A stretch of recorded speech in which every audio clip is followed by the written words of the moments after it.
उनके वीरता से डरते थे ब्रिटिश, कोर्ट मार्शल का आदेश किया, फिर भी खौफ था अंग्रेजों में। मंगल पांडे ने ऐसा काम किया। नमस्कार मित्रों, आज है मंगलवार और आप देख रहे हैं दास्ता का सेकेंड एपिसोड। आज मैं आपको एक ऐसे शूरवीर की दास्ता सुनाने जा रहा हूं जिसके वीरता के किस्से आज भी पूरी दुनिया में फेमस है, जिससे अंग्रेज थर थर कांपते थे, जिन्होंने अकेले अंग्रेजों के छक्के छुड़ा दिए। जी हाँ, वो कोई और नहीं मंगल पांडे हैं, जो 1857 की क्रांति के हीरो थे। आज उन्हीं की कहानी मैं आपको सुनाने जा रहा हूं। क्रांतिकारी मंगल पांडे का जन्म आज ही के दिन 19 जुलाई 1827 को उत्तर प्रदेश के फैजाबाद जिले में हुआ था। इनके पिता का नाम दिवाकर पांडे था, माता का नाम श्रीमती अभय रानी था। वे कोलकाता के पास बैरकपुर की सैनिक छावनी में 34वीं बंगाल नेटिव इन्फेंट्री की पैदल सेना के 1446 नंबर के सिपाही थे। भारत की आजादी की पहली लड़ाई अर्थात 1857 के संग्राम की शुरुआत उन्हीं के विद्रोह से हुई थी। ईस्ट इंडिया कंपनी की स्वार्थी नीतियों के कारण मंगल पांडे के मन में फिरंगी हुकूमत के प्रति पहले ही नफरत थी। जब कंपनी की सेना की बंगाल इकाई में एनफील्ड P53 मॉडल राइफल में नई कारतूसों का इस्तेमाल शुरू हुआ, तो इन कारतूसों को बंदूक में डालने से पहले मुंह से खोलना पड़ता था। ओ ये है कारतूस, इसमें बारूद भी है और गोली भी। पहले कारतूस को दांत से काटो, फिर बारूद अंदर डालो, फिर ये गोली ठूसो और इसके बाद जोर से ठोको और फायर करो। सैनिकों के बीच ऐसी खबरें फैल गई कि इन कारतूसों को बनाने में गाय तथा सुअर की चर्बी का प्रयोग किया जाता है, जो कि हिंदू और मुसलमानों दोनों के लिए गंभीर और धार्मिक विषय था।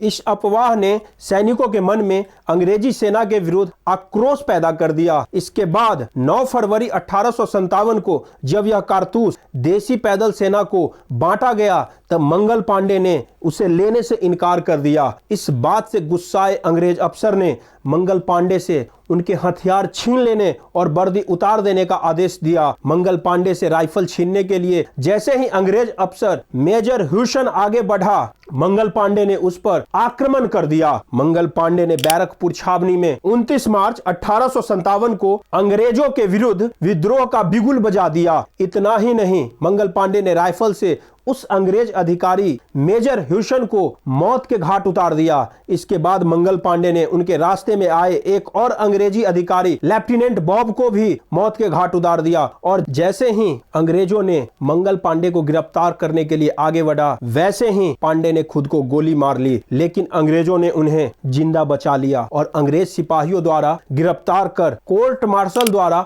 मुकदमा चलाकर 6 अप्रैल 1857 को फांसी की सजा सुना दी गई। फांसी वाले दिन जल्लाद ने फांसी देने से इनकार कर दिया। फिर फांसी को रीशेड्यूल किया गया और कोलकाता से स्पेशल जल्लाद बुलाकर फिक्स डेट से पहले फांसी दी गई। फैसले के अनुसार उन्हें 18 अप्रैल 1857 को फांसी दी जानी थी, लेकिन अंग्रेजों द्वारा मंगल पांडे को 10 दिन पूर्व ही 8 अप्रैल 1857 को फांसी दे दी गई। मंगल पांडे द्वारा विद्रोह किए जाने के 1 महीने बाद 10 मई को मेरठ की सैनिक छावनी में भी बगावत हुई और यह विद्रोह देखते ही देखते पूरे उत्तर भारत में फैल गया। मंगल पांडे की शहादत की खबर फैलते ही अंग्रेजों के खिलाफ जगह जगह पर संघर्ष भड़क उठा। हालांकि अंग्रेज इसे काबू करने में कामयाब रहे, लेकिन मंगल पांडे द्वारा लगाई गई यह चिंगारी ही आजादी की लड़ाई का मूल बीज साबित हुई। यह विद्रोह ही भारत का प्रथम स्वतंत्रता संग्राम था, जिसमें सिर्फ सैनिक ही नहीं,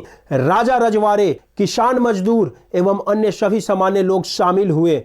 इस विद्रोह के बाद भारत पर राज्य करने का अंग्रेजों का सपना उन्हें कमजोर साबित हुआ और इंग्लिश ईस्ट इंडिया कंपनी के हाथों से सत्ता ट्रांसफर होकर ब्रिटिश क्राउन के हाथों में चला गया। लेकिन मंगल पांडे के बलिदान व्यर्थ नहीं गया। 1857 में भड़की क्रांति की यही चिंगारी 90 वर्षों के बाद 1947 में भारत की पूर्ण स्वतंत्रता का सबब बनी। इनके त्याग और बलिदान के किस्से समूचे देश में बहुत प्रचलित है। इतना ही नहीं, भारत सरकार ने इनकी याद में 1984 में डाक टिकट जारी किए और कई जगह उनके स्मारक, उनके नाम से पार्क आदि भी बनाए गए ताकि वे अमर रहें।